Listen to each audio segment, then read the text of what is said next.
Gene Winfield Museum. Fucking windy as fuck.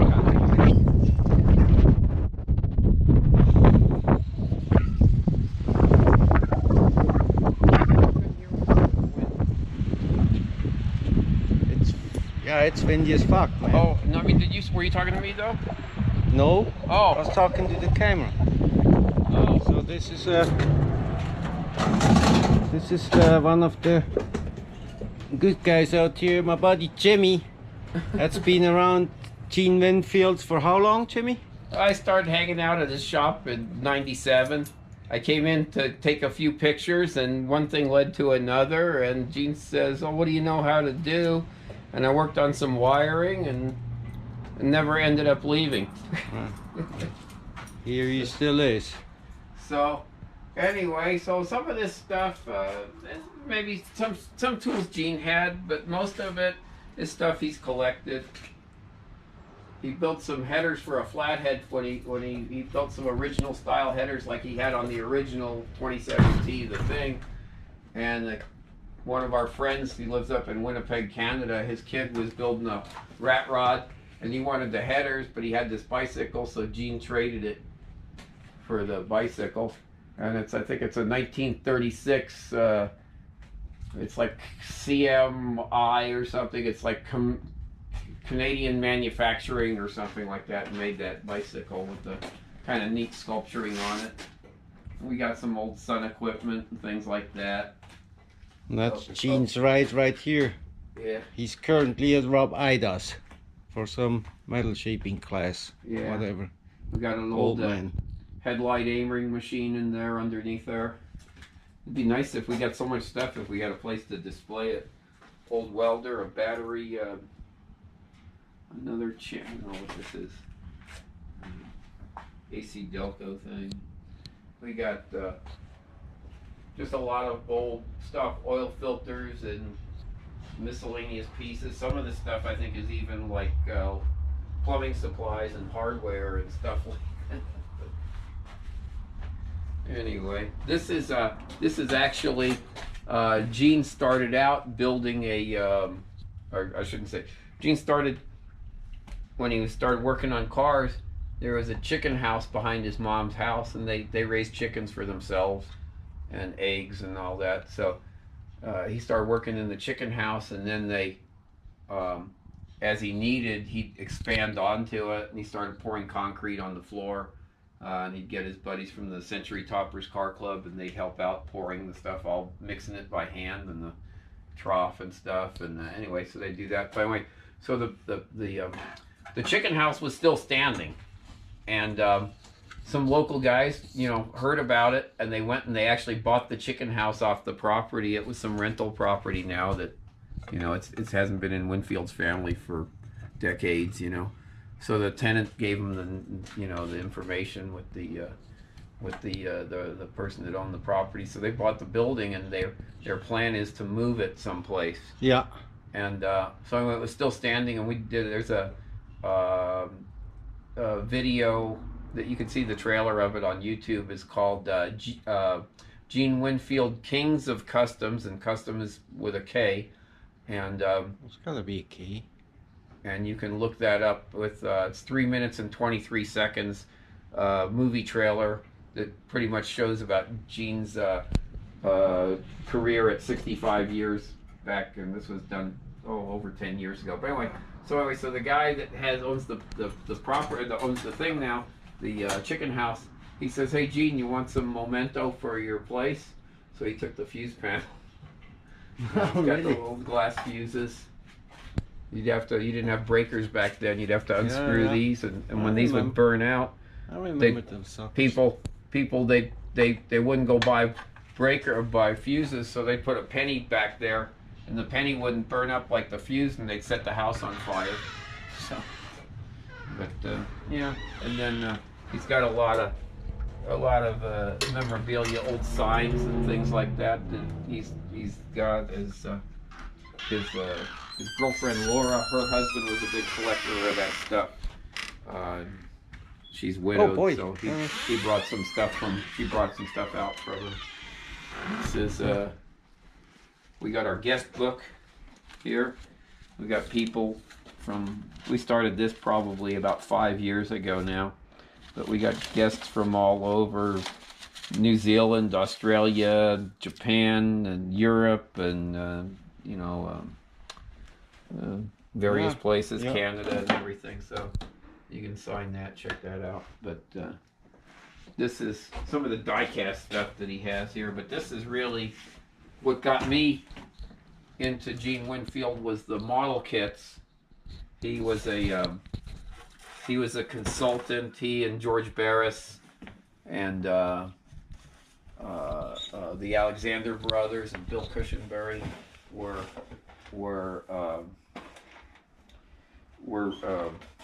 the AMT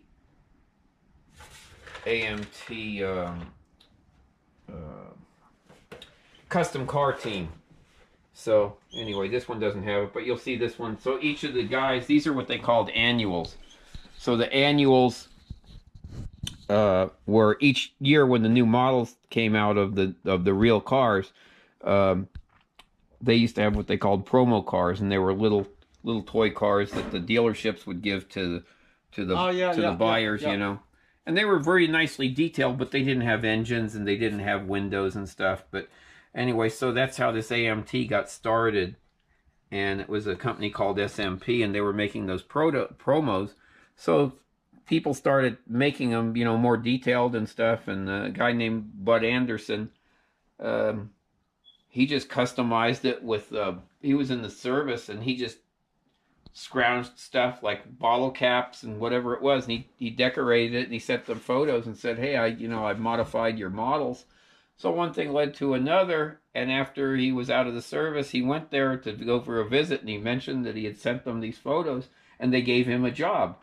And what they did is they developed what they called a 3-in-1 kit, and you could build this as a stock car or a custom, or this one's a rally car, but this one here, so when the new kits would come out each year, they would send Gene or George Barris over to Troy, Michigan, where they were, and he'd work with an illustrator, and they'd go, oh, this is what the 64 Riviera is going to look like. What would you do with it? And Gene would say, oh, I'd put this kind of exhaust on it. I'd put these kind of wheels, this kind of grill.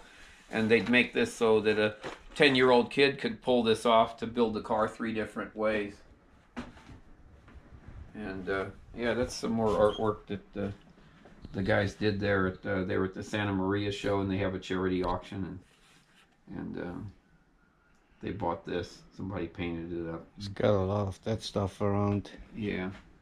Then this was actually Gene's when they did the well, this is the original version of the kit. This is from 68, 69, 68 it was, yeah. Put that over here. But yeah, this was the original box from 68, and AMT already had a 44 Deluxe Coupe, and they had a 44 Deluxe Sedan. By the way, the Deluxe Coupe kit, they Gene in 1966 they went on to AMT got into another facility in Phoenix, Arizona. They called it the Speed and Custom Division, and they were going to build full-size accessories like spoilers and wheels and side pipes and stuff to build they're thinking of coming out with a line of full-size accessories, but they were also interested in designing new kits. So they had most of the tooling. I mean, they had all the tooling to make the 44 Deluxe Coupe, and just coincidentally, Gene happened to own a 44 sedan delivery, so basically they could use the same fender and the same chassis, the same tooling for the grill and all that, and all they had to do was make a new body shell for the back and make an interior tub and a windshield and some decals, but the rest of the tooling was already made, so they could have a completely new kit that was for about, you know, 1/4 of what it would cost them to retool up to make a whole kit, because it's very expensive to do all the tooling. You don't realize how much goes into making all the tooling to do a project like that. Yep, that's. And then this is a lot of the cars and stuff, artwork. And this is the car that's in the booth now. This is Pablo's, and he'd come over and visit when Gene was working on the car, you know, and he actually took, I don't know if it's this identical picture, but he took a picture at this, you know, when he come to visit, and he came by, we were at a show, Fresno Autorama, and he goes, hey Gene, let me show you my new tattoo. And his tattoo artist was great. I mean, he got all the shadowing and the shape of Gene's shoulder. I mean, just it looked really like him. And he's got that tattoo now. Yeah. Cool. Yeah. So, anyway, this is this truck's in Japan. This is Yoshi. This is Kyohei. Kyohei. He and his brother Yoshi. They have a tire and wheel store in Nagoya, Japan. And this is Bob Frizz's Jade Idol 2. That's a 57 Ford. It's kind of a tribute car to the Jade Idol.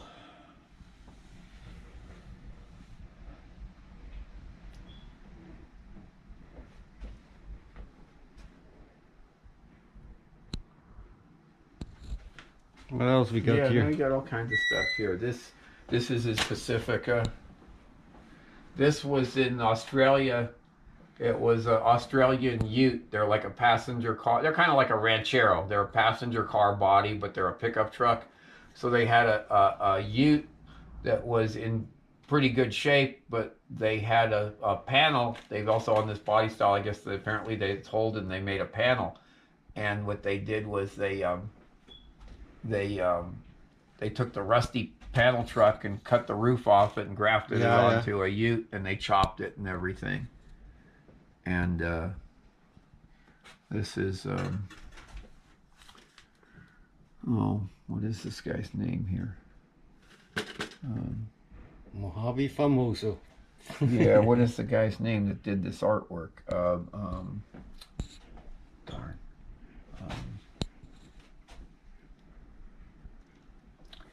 Oh shoot! Does it have it there someplace? But anyway, looks familiar. So yeah. Here's his 27T. This was a T-shirt we had about 15 years ago. That's his 27T. That was at the first Grand National Roadster Show. He said he didn't win a trophy. He says he didn't know you were supposed to clean the bottom of the car before you. This is Maybelline. That was the first major project I worked on with him, and he did that in '90. Started that in '97. We built it in '98. Finished it like February 13th. '99 or February 12th or something, and we took it to the Grand National, and it made its debut at the 50th anniversary Grand National Roadster Show at the Cow Palace. This is Pacifica. This is Rick. I think this is Rick Wilson did this drawing here. I might be wrong. Oh, that was a pretty but he built the first one for Ford Motor Company. Good old Reactor. Here's Reactor and various things. This is the King T. This won America's Most Beautiful Roadster in '64. And it was a 1914 Model T. It's Don Tognotti. He built, it was his car. And he did all the chassis work, and Gene did the body and paint on it. And Tognotti went on to actually own the Grand National Roadster Show. SEMA 2010. Yeah. Yeah, I remember all those flyers. This is the second version. This is the second Pacifica. Yeah, I'm pretty sure you have a freaking story an hour long about each one of these. Oh, yeah. Yeah. Sure. Yeah.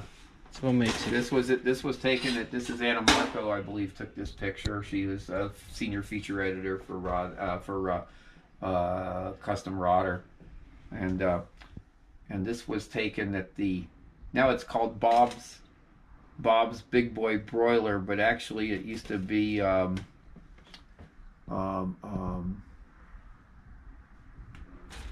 I'm at a loss for words. Harry's Broiler. Yeah. Harry's Broiler, famous old custom car spot in the 50s. Anyway, this was the day, it was Bill Hines' 90th birthday party. We held it there. Cool. Yeah. And what do we have here? Oh, this is a 66 427 Fairlane pre-production car that was built It was a pre-production. They built it in '65, one of the prototype cars, and they sent it to Gene to be customized to be a concept car.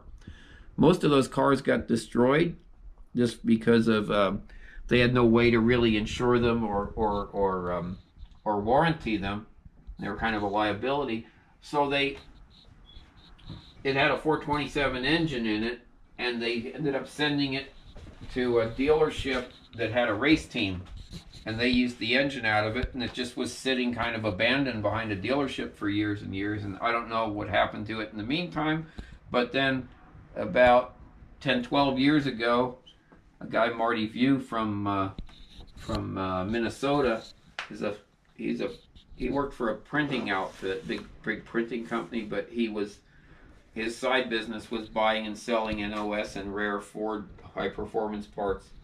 He found the car and he restored it immaculately. I mean, he knows all the format for the part numbers and everything. He labeled every, like when they do one of these pre-production cars, they might be experimenting. This might be the car that they take out on the track and try it out and see how it steers and handles and everything.